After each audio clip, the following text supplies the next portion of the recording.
Hello people, and welcome back to the channel.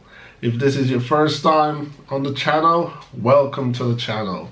I ask that you check out my other videos, and if you like what you see, give it a thumbs up, leave a comment and share. But without a doubt, I ask that you subscribe. Today we're going to be talking about Ganja, the good old Mary J, the good old marijuana, the good old Buddha.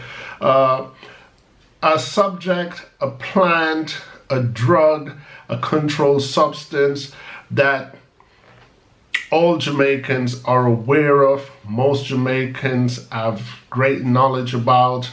And the reason why I've decided to talk about this subject today is because, as you guys know, Jamaica has legalized marijuana, I think a couple months or a year ago. Don't quote me on that one, but I know it's legal in Jamaica now. While for, I would say, decades, it has been an illegal controlled substance. And when I say it's legal in Jamaica, there are a few fine prints around it in regards to how much weight a person can legally have in their possession and so on and so forth. But the reason why I decided to make this a subject, because I'm going to throw a question out there to you guys.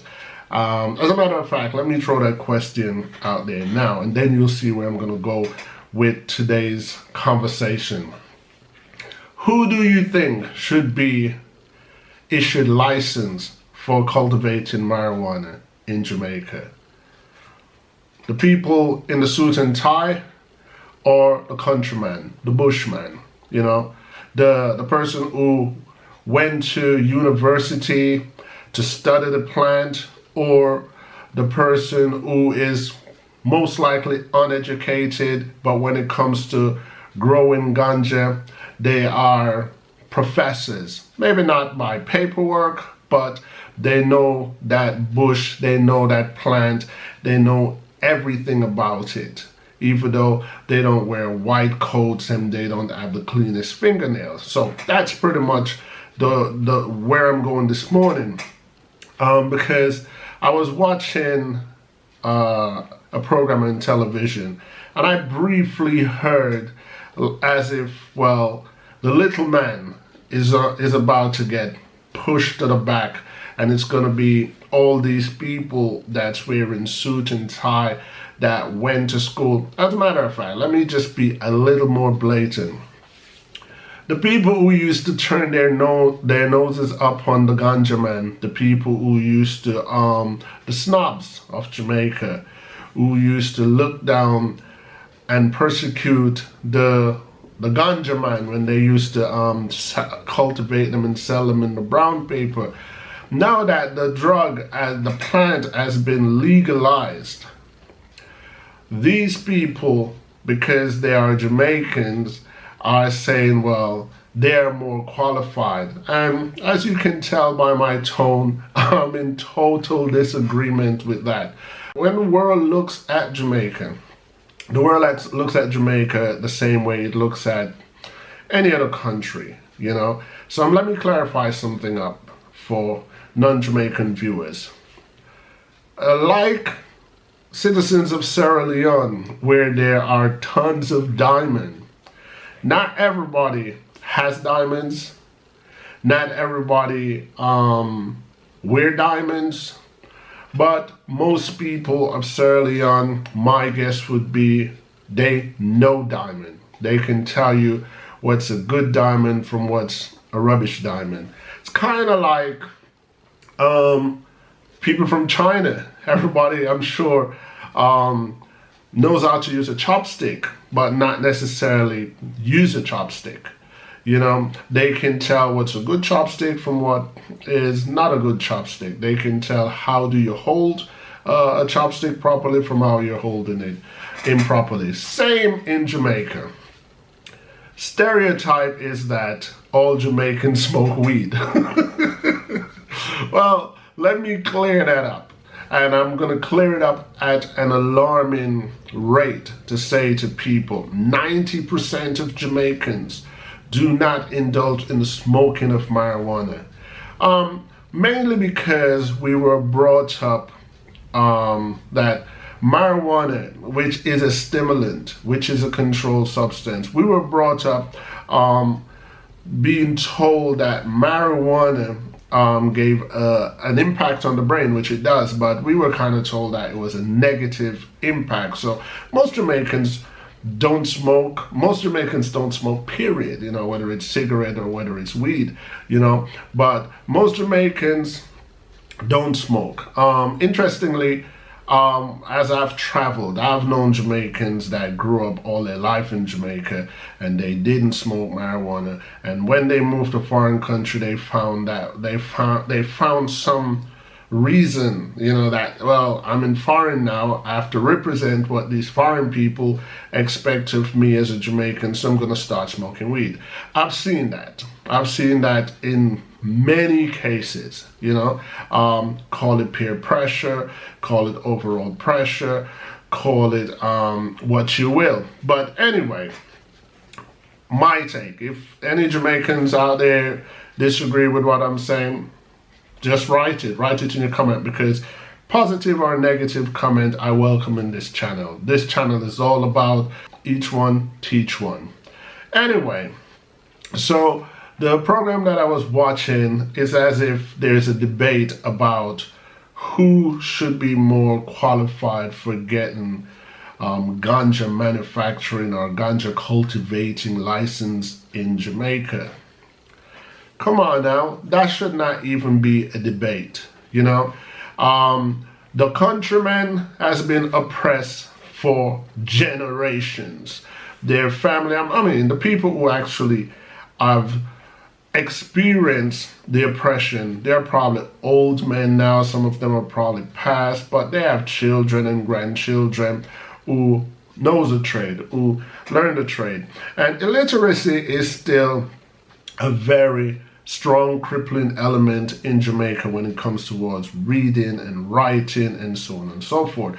So where the farming and cultivation is concerned, my feeling is that it should be to the little man. It should be to that person who indeed probably can't read and write.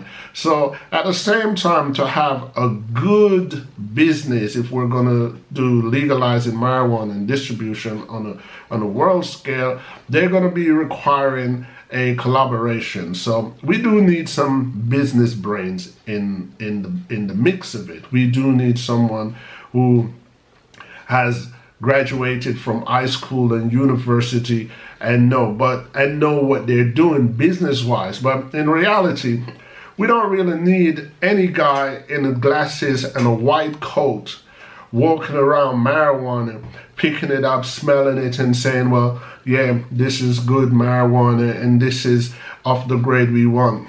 That's not how I know marijuana is cultivated. The farmer either know what he's doing or don't know what he's doing.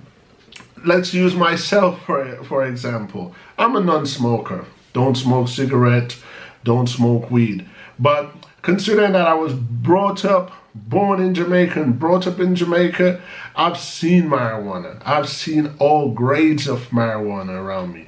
I don't know about the children today, but I knew of children when I used to go to school at my age, you know, to drink what we call back then ganja tea. It was the norm. It was the norm. Whether our parents actually knew the effects that these teas were doing to us or not, I mean, I don't think we knew. We drank the tea, we went to school, and we operated okay. We dealt with the 80, 90 degree sun, and as far as I can recall, my mind didn't go to mush. I was a straight-A student in school throughout all of my years. So did the ganja tea make a negative effect on my brain? Definitely not. So what I'm trying to say about myself before I lose that train of thought, Jamaicans, such as myself, most Jamaicans know what's good weed from what's not good weed, whether they smoke it or not. It's not a matter of, well, we smoke the ganja so we know if it's good weed or not. Jamaicans have develop an ability to just look at weed and can tell you, to smell it and can tell you if this is good quality marijuana or not.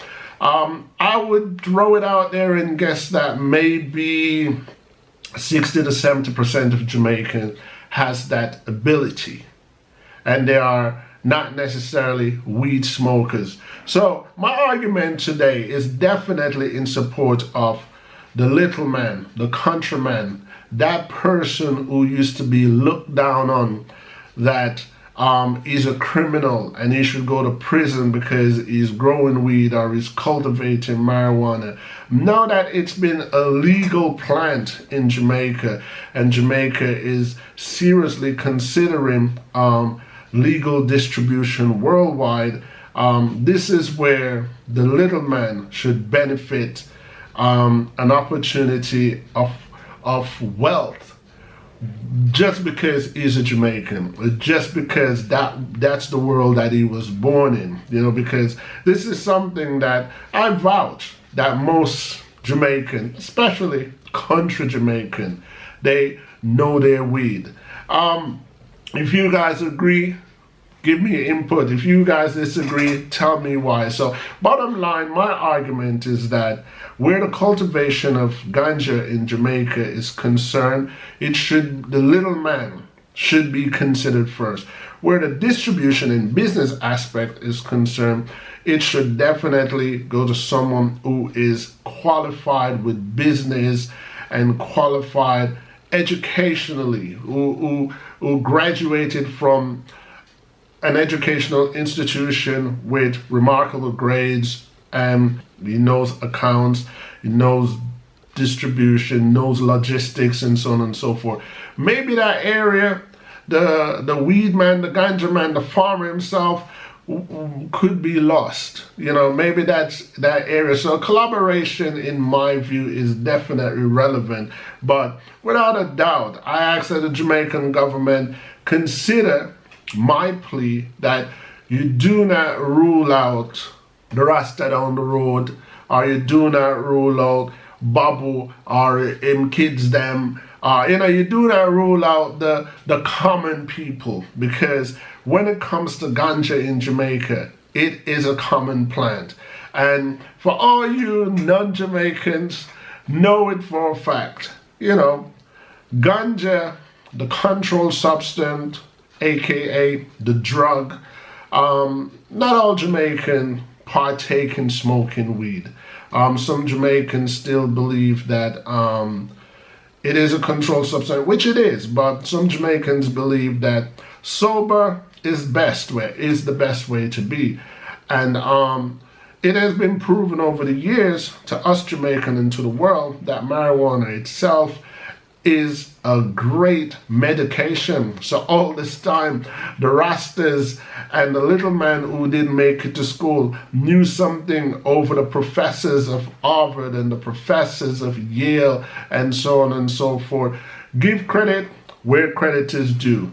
The little man were the one that took the risk over the years and believe in this plant and cultivated and got it to what gave the best medical reaction or the best mental stimulation. And all people who smoke weed over the world will tell you that, unlike other controlled substance, marijuana has never ever been pointed at as the plant that was used or the drug that was intake that triggered a crime. And that in itself makes the plant harmless, but that in itself make the plant wholesome because it helped so many people medically. So without dragging this one on, my Jamaican people, tell me, who do you think should get the license for cultivating marijuana